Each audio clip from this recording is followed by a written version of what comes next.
Assalamualaikum warahmatullahi wabarakatuh. Waalaikumsalam warahmatullahi wabarakatuh.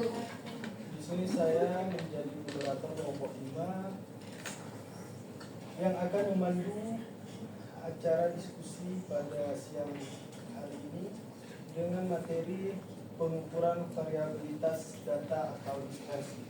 Untuk kelompok 5 dipersilahkan membacakan materi. Baik, perkenalkan nama saya Lutfia Rahmania. Saya Ismail Basri. Di sini kami akan mempresentasikan pengukuran variabilitas data. Yang pertama ada pengertian dan perhitungan rentan. Rentang atau range adalah perbedaan antara skor terbesar dan skor terkecil. Nah, selisih atau jarak antara nilai tertinggi dan nilai terendah dalam suatu kumpulan data. Nah, yang berfungsi untuk menunjukkan seberapa luas data tersebut tersebar. Nah, rumusnya data tersebar dikurangi data terkecil. Selanjutnya pengertian dan perhitungan rentang antar kuartil. Range interkuartil. Interkuartil range adalah selisih kuartil ketiga dan kuartil pertama. Rumusnya kuartil 3 dikurangi kuartil 1.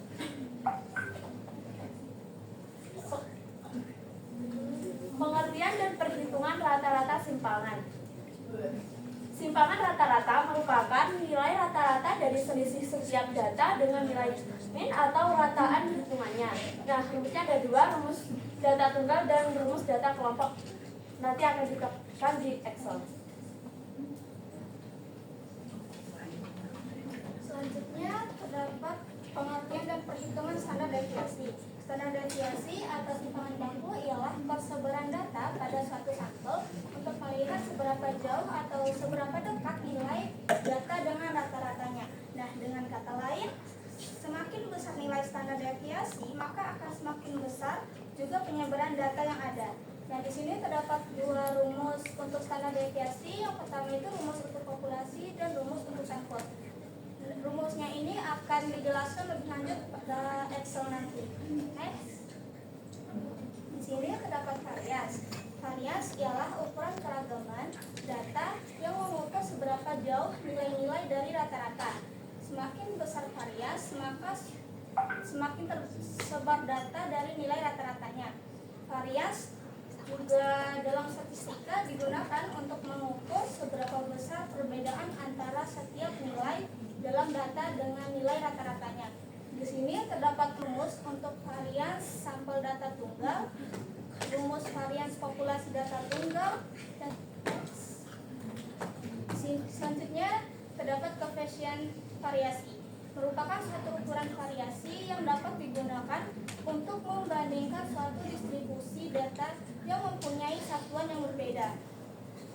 Koefisien variasi ini dihitung dari perbandingan antara standar deviasi dengan rata-rata.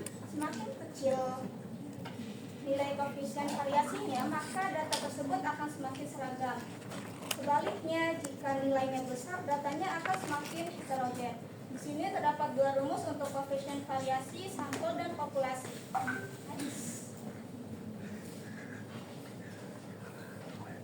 Selanjutnya di sini saya mau menjelaskan mengenai pengertian dan juga perhitungan z-score. Nah, z-score ini fungsinya itu untuk melihat posisi suatu nilai yang dibandingkan dengan rata-rata atau min. Nah, ini itu bisa dilihat dalam satuan standar deviasi. Nah, perumpamaannya z-score ini kayak dari min dulu kan ini ada rata-ratanya. Nah, rata-rata itu seperti garis tengah yang ada yang menunjukkan rata-rata dari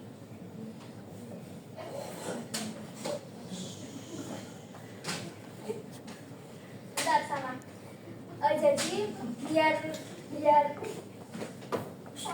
lebih paham itu kita stop.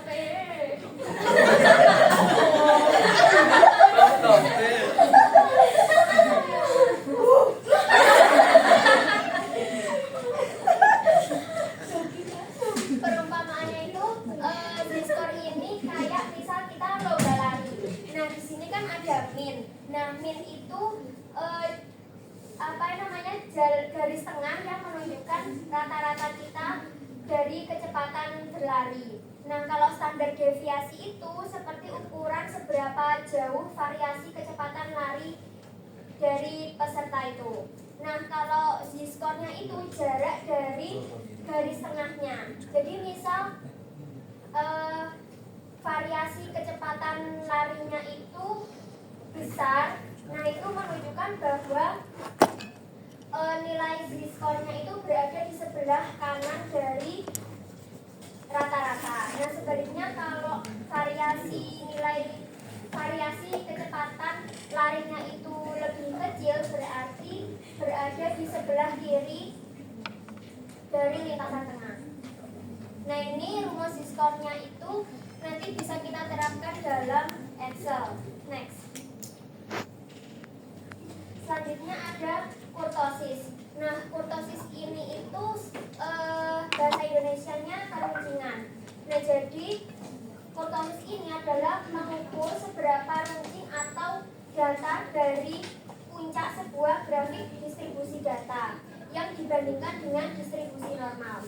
Nah, distribusi data itu sendiri itu umpamanya kayak gunung. Nah, kurtosisnya itu seberapa tajam atau datar puncaknya. Nah, kalau puncaknya itu tajam berarti nilai kurtosisnya itu tinggi. Kalau puncaknya itu landai berarti nilai kurtosisnya itu rendah. Nah, di sini itu ada bentuk peruncingan. Ada 3. Yang pertama ada leptokurtik.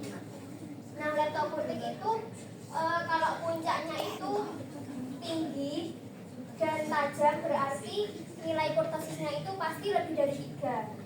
Kalau platykurtik itu puncaknya atau ketajamannya lebih rendah daripada leptokurtik, nah pasti nilainya kurang dari 3. Dan yang terakhir ada mesokurtik itu nilai puncaknya itu sama dengan 3. Nah, di sini tuh mesokurtik ini termasuk puncak yang sedang atau normal. Nah, ini ada rumus kurtosisnya. Ini nanti bisa diterapkan dalam Excel juga. Next. Selanjutnya ada skunus. Nah, skunus ini bahasa Indonesianya itu kemencengan. Nah, fungsinya itu untuk mengukur apakah data yang tersebar itu secara sistematis atau condong ke salah satu sisi dan bagaimana cara kita mengukurnya. Nah, distribusi simetris ini tuh nilai skunusnya itu sama dengan 0. Jika data itu menumpuk di kanan dan ekornya memanjang ke kiri, berarti itu nilai skunusnya itu nanti negatif.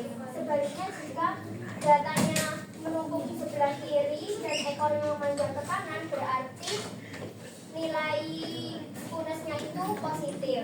Nah, ini rumusnya ada untuk data tunggal dan juga ada data kelompok. Next.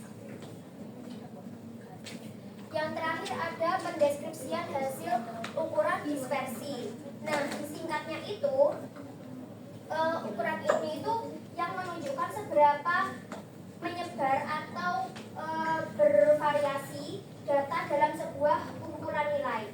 Nah, jika ukurannya itu berbeda dalam kumpulan itu namanya heterogen. Nah, kalau heterogen berarti nilai dispersinya besar. Sebaliknya, jika ukurannya itu hampir sama dalam suatu kumpulan nilai, berarti itu data dispersinya itu homogen dan bernilai kecil.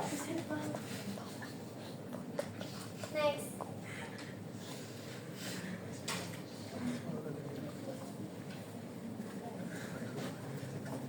Nah, kesimpulannya pengukuran variabilitas atau dispersi data merupakan bagian penting dalam statistika untuk memahami seberapa jauh data menyebar dari nilai pusatnya melalui alat ukur seperti jangkauan, simpangan rata-rata, varian, dan simpangan baku. Kita dapat mengetahui konsistensi serta perbedaan antar data dalam suatu kumpulan.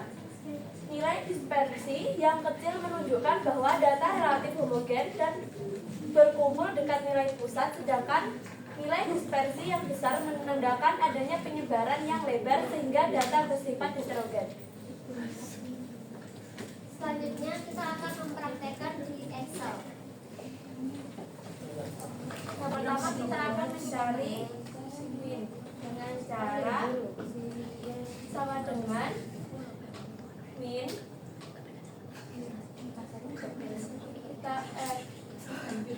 kita blok semua datanya.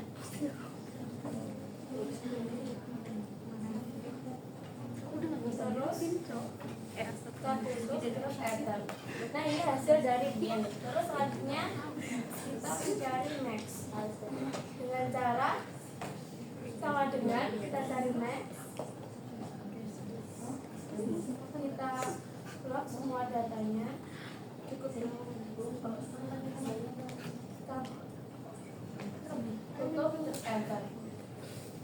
Nah selanjutnya kita mencari min dengan cara sama dengan kita klik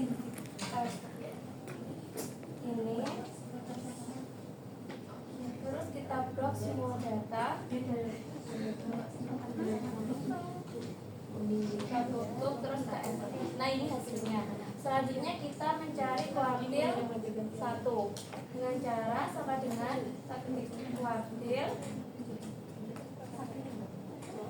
terus kita blok semua data, terus kita kasih koma, terus kita akan mencari kuartil 1, kita ketik angka 1, terus tutup kita enter. Selanjutnya kuartil 2, caranya sama dengan mencari kuartil yang satu tadi, sama dengan mencari kuartil, terus kita blok semua data, terus kasih titik koma, kita akan mencari kuartil 2, terus tambah angka 2, tutup terus enter. Ini hasilnya. Terus kita mencari kuartil 3 sama seperti tadi caranya. Kita blok semua data,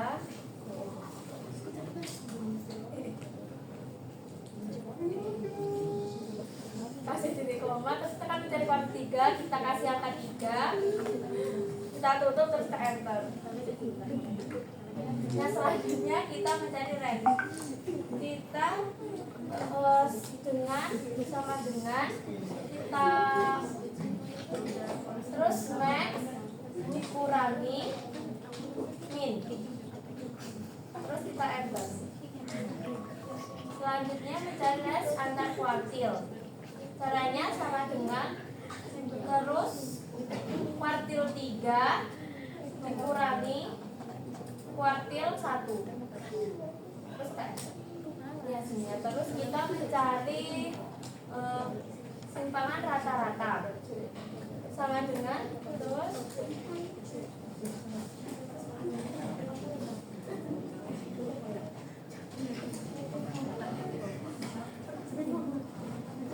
kita blok semua data,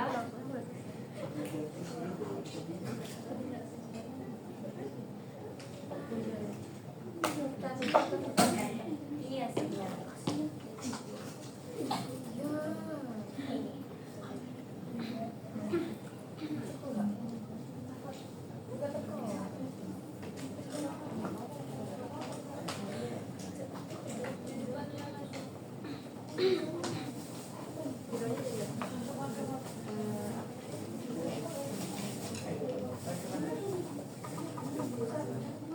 Selanjutnya kita mencari nilai dari standar deviasi sampel dengan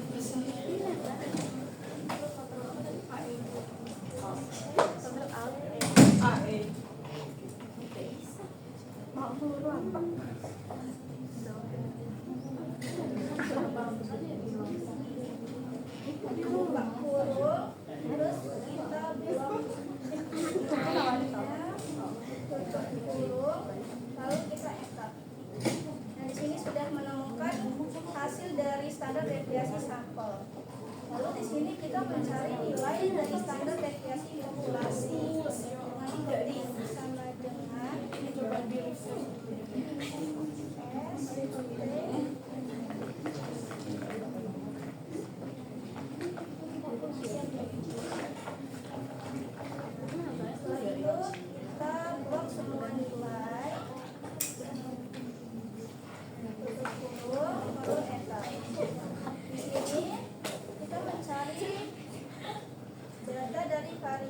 sampel.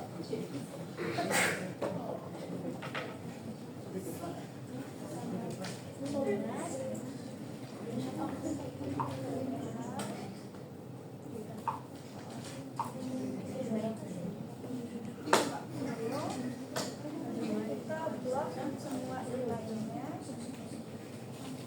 Lalu kita tutup kurung, enter. Selanjutnya mencari varians populasi dengan kesan juga seperti apa.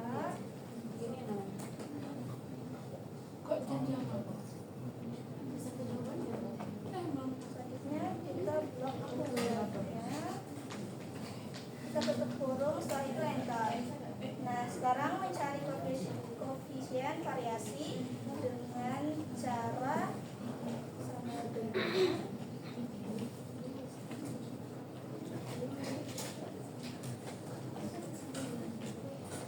S, D,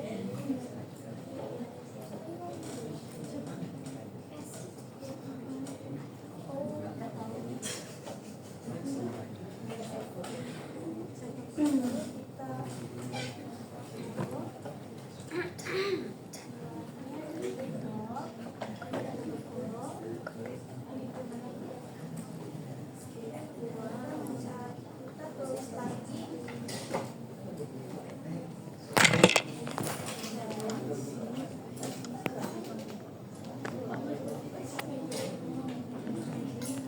kita blok lagi semua nilai yang ada, tutup kurung, lalu enter.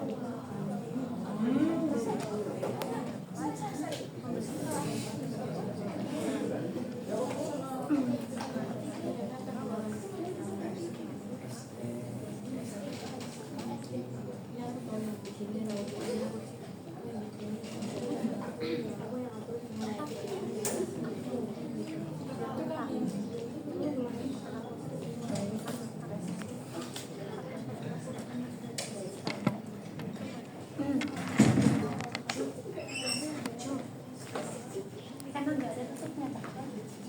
Nggak ada.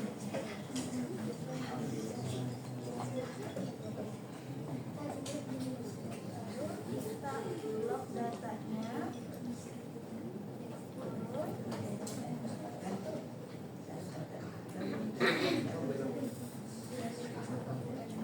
Terus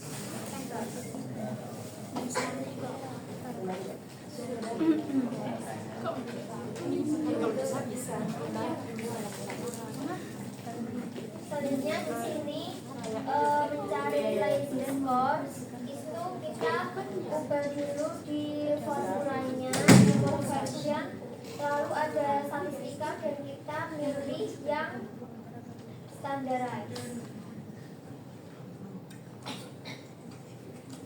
Yang ini. Nah di situ X-nya itu diisi sama data yang pertama, terus kita enter, lalu kita isi juga min-nya. Nah standar deviasinya itu kita pilih yang populasi, lalu kita oke. Selanjutnya yang data kedua juga gitu, kita ke formular dulu. Habis itu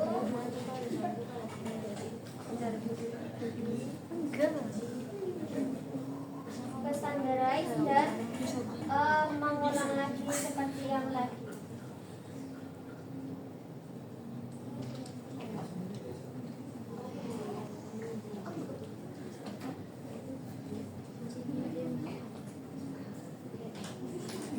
Kalau sudah kita oke. Nah di sini kita kasih dolarnya di bagian min sama standar deviasinya. Setelah itu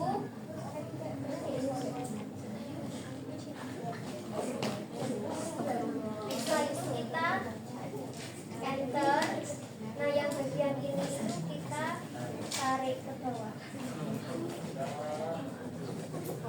Nah yang kurtosis itu cuman kita sama dengan habis yang code ini, terus kita tarik datanya. Selesai. Yang bonus itu kita yang ini, habis itu kita blok datanya. Selesai. Yang bonus populasi kita pilih yang ada P-nya. Terus kita blok, tutup kurung, enter. Selesai.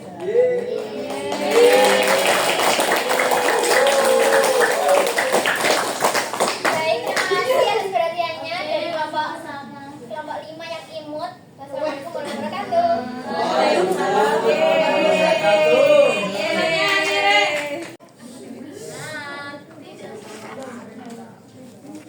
Assalamualaikum warahmatullahi wabarakatuh.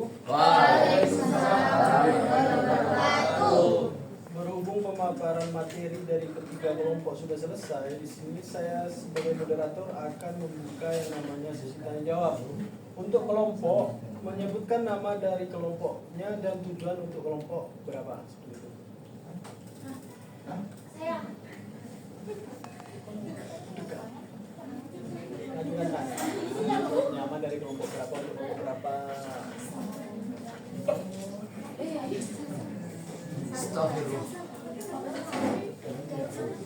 Ayo.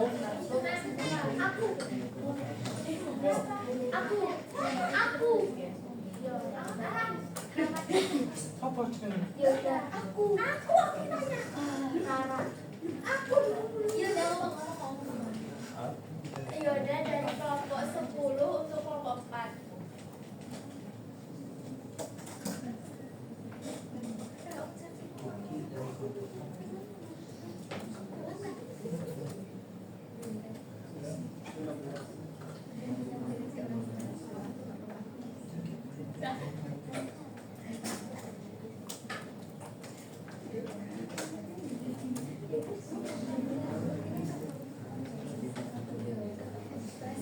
Dalam pengambilan keputusan kebijakan,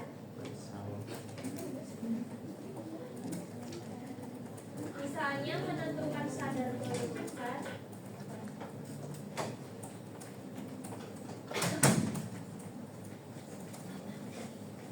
ukuran mana yang lebih tepat,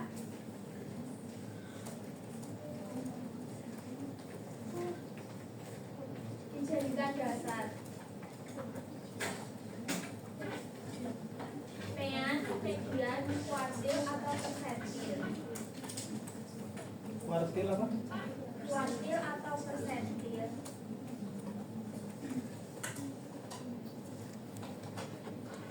Dan jelaskan kenapa.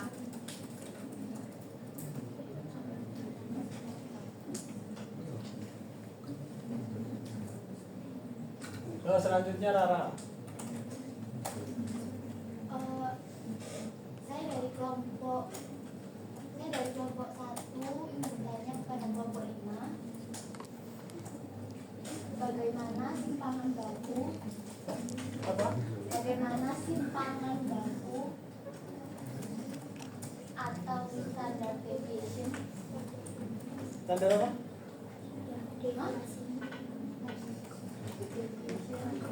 Ini. Dapat membantu kita memahami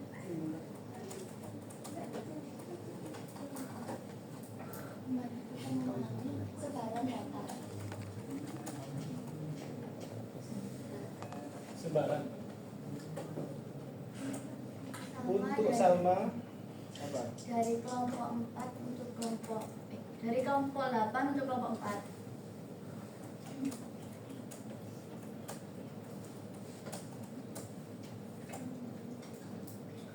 Bagaimana cara mencari modus?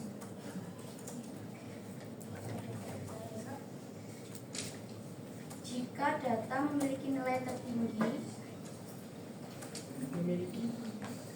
tertinggi yang sama. Berikan satu contoh.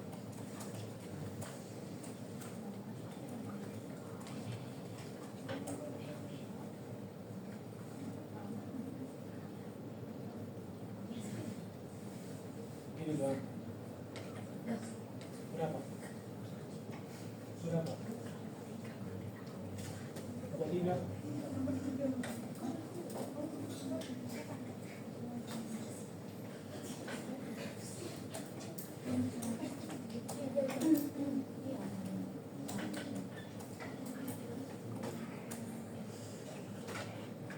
Kelompok 10 untuk kelompok 3.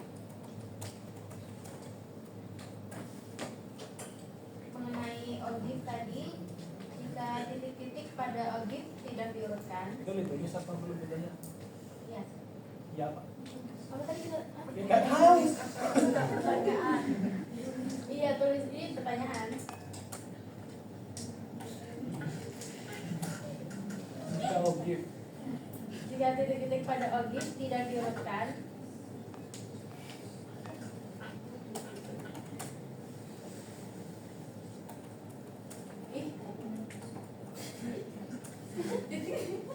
titik-titik tulis titik ya sama aja bacanya gitu juga kan. ya. Tidak diurutkan dengan benar atau tidak sesuai skala, koma, menurut kelompok apa dampaknya bagi pembaca? Dengan apa? Hah? Dengan apa? Dengan skala. Sesuai skala. Jika titik-titik pada objek tidak diurutkan dengan benar atau tidak sesuai dengan skala, Ya, koma.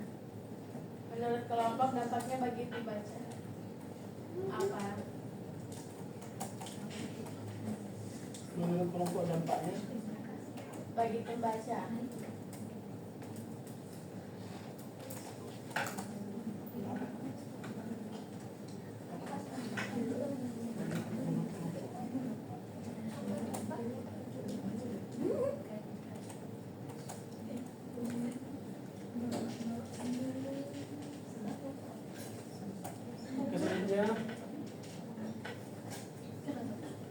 selanjutnya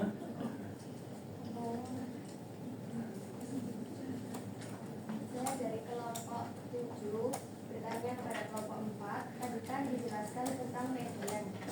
Nah, mengapa median itu bisa dikatakan sebagai itu median? media itu Median. Bisa dikatakan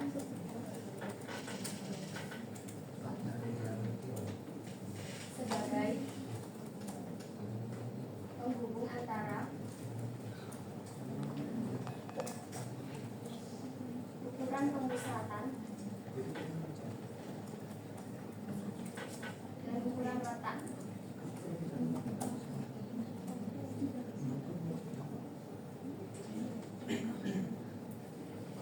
sudah. Selanjutnya Belanda dari kelompok 8 untuk kelompok 3.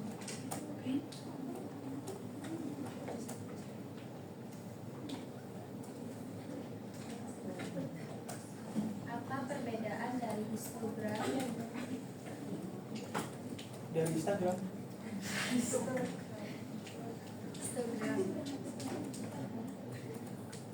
dan grafik batang? Batang.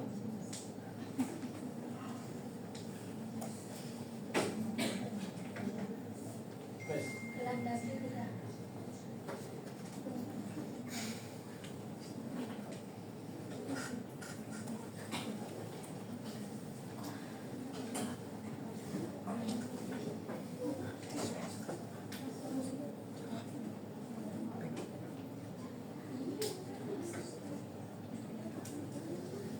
Pertanyaan saya tutup untuk kelompok, silakan berdiskusi dan menjawab segera. Saya ulang.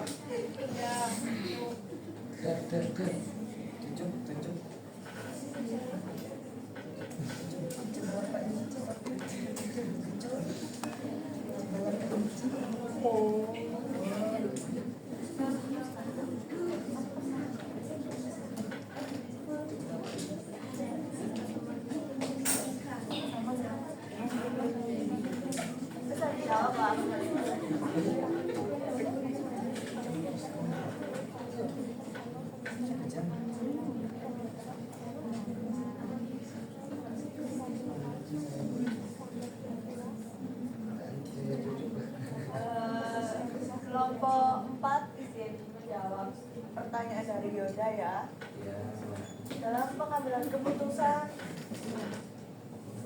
kebijakan misalnya menentukan standar kelulusan, ukuran mana yang lebih tepat jadikan dasar min median kuartil atau persentil dan jelaskan mengapa. Nah, menurut kelompok kami itu lebih baik pakai persentil atau kuartil karena persentil atau kuartil itu menunjukkan batas yang jelas. Batas yang jelas misalnya yang lulus itu yang nilainya di atas 40% atau yang nilainya di atas 50%. Sedangkan kalau pakai rata-rata itu kayak nilainya itu gampang ketarik sama nilai yang lebih rendah atau nilai yang lebih tinggi, jadi kayak nggak seimbang. Jadi menurut kelompok kami lebih baik pakai persentil atau wakil. Apakah cukup menjawab? Yoda? Ya.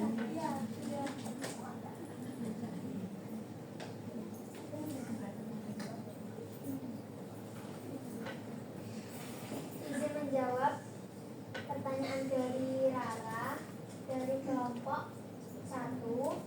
Bagaimana simpangan baku atau standar deviasi itu dapat membantu kita memahami sebaran data. Nah, simpangan baku itu membantu kita memahami sebaran data itu dengan mengukur variabilitasnya atau penyebaran nilai-nilai data terhadap rata-rata. Nah, semakin besar nilai simpangan bakunya berarti data itu lebih luas dan juga beragam variasinya. Nah, sebaliknya jika nilai simpangan baku itu kecil berarti data itu lebih seragam atau dalam satu variasi yang sama. Nah, selain itu simpangan baku atau standar deviasi itu juga berguna untuk membandingkan keseragaman dua set data dan juga mengidentifikasi data yang ekstrim atau outlier. Apakah ada sandaran? Ya. izin menjawab pertanyaan dari Renita. Jika titik pada objek tidak ditentukan dengan benar, namun tidak sesuai skala, menurut kelompok apa caranya berkomunikasi? Memang seharusnya sebuah data ini yang diberikan dalam ini itu memang harus instan, karena itu adalah sebuah data yang telah dikumpulkan dari penelitian yang memang telah dilakukan. Jadi menurut saya dampaknya itu yang pertama adalah membingungkan bagi pembacanya atau bagi kuratornya. Karena objek itu harusnya selalu menunjukkan data yang terurut, misal dari terendah ke tertinggi atau tertinggi ke terendah. Jika tidak terurut, maka pembaca itu akan mengalami kesulitan dalam membaca distribusi kumulatif yang telah dituliskan. Lalu juga karena ada kebingungan dalam pembacaan data, maka bisa terjadi salah tafsir. Seharusnya untuk memutuskan X menjadi Y. Itu tadi akan mengakibatkan kesalahan dalam pengambilan keputusan yang mungkin ke depan ya akan menimbulkan masalah yang lebih besar dan juga menurunkan kredibilitas dari penelitian yang telah dilakukan. Bagaimana Pak? Baik, terima kasih ya. Terima kasih. Mau menjawab pertanyaannya Salma dari kelompok 8. Bagaimana cara mencari modus jika data memiliki nilai tertinggi yang sama? Berikan satu contoh. Pada modus sendiri, beberapa data dapat saja tidak memiliki modus atau bahkan memiliki beberapa modus. Kalau satu modus disebut unimodal. Kalau dua modus disebut bimodal, dan kalau tanpa modus itu non modal. Kalau data memiliki dua atau lebih dengan frekuensi tertinggi yang sama, maka data tersebut disebut bimodal atau dua modus. Artinya semua nilai dengan frekuensi tertinggi tersebut menjadi modus. Contoh, ada nilai ulangan. Nilai 6-nya ada 1, nilai 7-nya ada 3, nilai 8-nya ada 3, nilai 9-nya ada 1, dan 10-nya ada 1. Kan angka 7 dan 8 muncul 3 kali. Maka kedua-duanya sama-sama menjadi modus. Jadi modusnya itu ada 7 dan 8. Apakah betul? Izin menjawab pertanyaan dari Yolanda kelompok batang. Perbedaannya yang paling jelas dari grafisnya itu kalau histogram itu batang-batangnya itu berdempetan tanpa jarak. Tapi kalau diagram batang itu batangnya ada jaraknya gitu. Lalu kalau histogram dia pakai data yang kontinu seperti tinggi badan, berat badan. Sedangkan kalau diagram batang dia itu memakai data kategori kayak jumlah penduduk, terus favorit warna. Lalu ada kalau di histogram itu sumbu X biasanya berupa interval kelas ataupun tentang nilai. Tapi kalau di diagram batang sumbu X itu berisi kategori, jadi bukan angka. Kemudian yang terakhir, histogram itu bisa untuk menunjukkan pola distribusi data, dia termasuk simetris atau melenceng ke salah satu sisi. Sedangkan grafik batang dia lebih cocok untuk perbandingan antar kategori.